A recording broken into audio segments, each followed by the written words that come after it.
एक तो ये मसाइल हैं जो कि मुख्तलिफ कंपनीज ओरिजिनल का कह के फेक चीज़ें भेज रही हैं, और क्या क्या स्कैम्स हैं जो कि पाकिस्तान में हो रहे हैं, बचा कैसे जाए? बिस्मिल्लाहिर्रहमानिर्रहीम। एक तो आजकल जो ऑनलाइन शॉपिंग का इशू है ना, इसमें हम हैरान हैं। हमारे मतलब ओवरऑल जी इदारे कहाँ पे हैं। ये कुछ छोटे लेवल पे होता है, एक दो वेबसाइट होती है या कोई एक दो प्रोडक्ट बिक्री होती है। आप सिर्फ फेसबुक ओपन करें, इंस्टा ओपन करें, आपको इतने फेक स्टोर मिलते हैं, इतनी रील्स मिलती हैं, और वो उनकी आप हैरान होंगे कि जो उनके ऐड कॉस्ट है वो मेरा ख्याल 2-2.5-3 लाख रुपए से कॉमन सी प्रोडक्ट की जो ऐड कॉस्ट है वो फेसबुक पे कर रहा है या इंस्टा को पे कर रहा है। जो बंदा 5 से 10 लाख रुपया अपनी ऐड पे लगा रहा है, उसके पीछे एक आइडेंटिटी है, उसका पूरा अकाउंट है जी, और वो मुसलसल उसके ऊपर वो फेक प्रोडक्ट्स बेची जा रहा है। और हमारे इदारे का है, हमें अच्छा, इसमें पहचान कैसे की जाए? क्योंकि हम अगर ऑर्डर करते हैं तो हमें ये प्रॉब्लम आती है कि हमें समझ ही नहीं आती कि ये ओरिजिनल है या फेक है। तो इसको किस तरह से, इसकी ऑथेंटिसिटी किस तरह से चेक की जाती है? देखिए, इसमें बहुत सारी टेक्निकलिटीज़ हैं। अब मैं अगर एक तरतीब में जाऊंगा, लेट्स सपोज आपने कोई स्टोर देखा, वो प्रॉपर स्टोर है भी कि नहीं, पीछे उसकी वेबसाइट है या नहीं है, उसके जो पीछे स्पोर्ट का नंबर है आप उस पर कॉल करते हैं।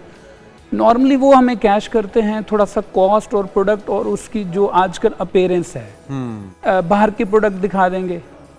लाइक बहुत सारी मेल मेडिकेशन है, वो बाहर की प्राइस में भी डिफरेंस काफी ज्यादा है, जो अनरियल लग रही है आपको, बहुत सस्ती मिल रही है आपको। तो अच्छा, वो आपको बेसिकली एज मिल रहा होता है, कहीं ना कहीं नॉक हो रहा होता है कि ये प्रोडक्ट एक्चुअल नहीं है। अब अगर एक शर्ट आपको मिल रही है मार्केट में 1000 की, तो वो बंदा 3 शर्ट बेच रहा है 1000 में, यकीनन ये कुछ न कुछ दाल में फेक है। ये सारी दाल काली है। और इतनी ज्यादा प्रोडक्ट्स, इतनी ज्यादा फेक प्रोडक्ट्स, और उसमें सर्च करने के पीछे जाएंगे ना, तो मैं बार बार कह रहा हूँ कि इसमें बहुत ज़्यादा टेक्निकलिटीज़ हैं। मैं तो सीधा सीधा ये कहूँगा कि इस वक्त हमारा कंज्यूमर जैसे हमारी राइट्स की होती हैं, तो वो कहाँ पे हैं वो इदारे? अच्छा, ये साइबर क्राइम विंग का काम है, साइबर क्राइम विंग का काम है एक्चुअल में। तो इसमें सारे इन्वॉल्व होते हैं। अब FIA को मैं अभी आते ही सर्च किया था, मैं क्या आपसे मैं शेयर करूँगा जी। ये इतनी सारी शिकायत हैं, आप 100 बंदों को खड़ा करें, उसमें से पूछें कितने बंदों को पता है कि आपके साथ कोई साइबर क्राइम हो जाए या इस तरह का कोई भी केस हो, तो कहाँ शिकायत करनी है?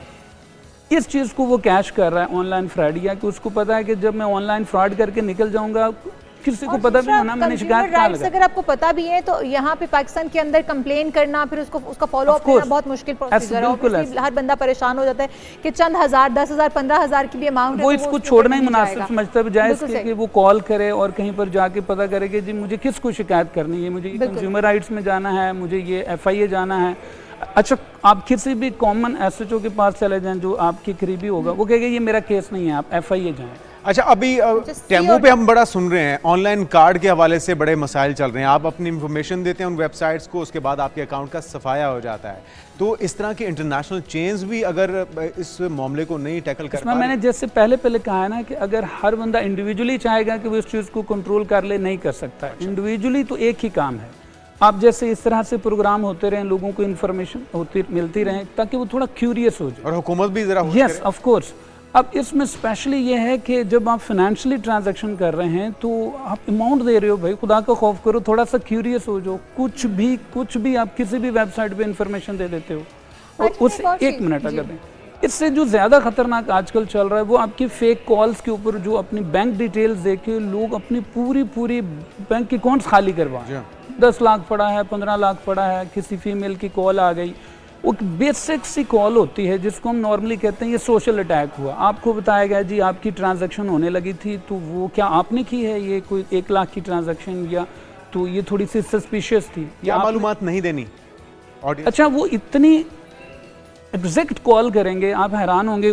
आपका नाम, आपका बैंक अकाउंट के कुछ डिजिट, आपकी ये सारी डिटेल उनके पास है। वो एक स्टोरी है, स्कैम है, किस तरह से वो पहुंचती हैं, ये सेल होती है मार्केट में, और ये खुलेआम सेल हो रही हैं, कॉल सेंटर इनको यूज कर रहे हैं। मैं बार बार कह रहा हूं, हमारे इदारे कहाँ हैं? अच्छा, मैं आपसे यहाँ पे ये जानना चाहूंगी, कैश ऑन डिलीवरी COD एक तो वो तरीका कार है जिसपे आपके घर पे डिलीवर होगा, उसके बाद आपको अमाउंट देनी होगी। उसके अंदर अगर आपके TCS इस तरह की कोई कंपनीज इन्वॉल्व हैं तो क्या किया जाए? क्योंकि अगर वो ऑथेंटिसिटी चेक नहीं करेंगी और वो आपके घर पे डिलीवर कर रहे हैं तो फिर क्या तरीका कार हो सकता है?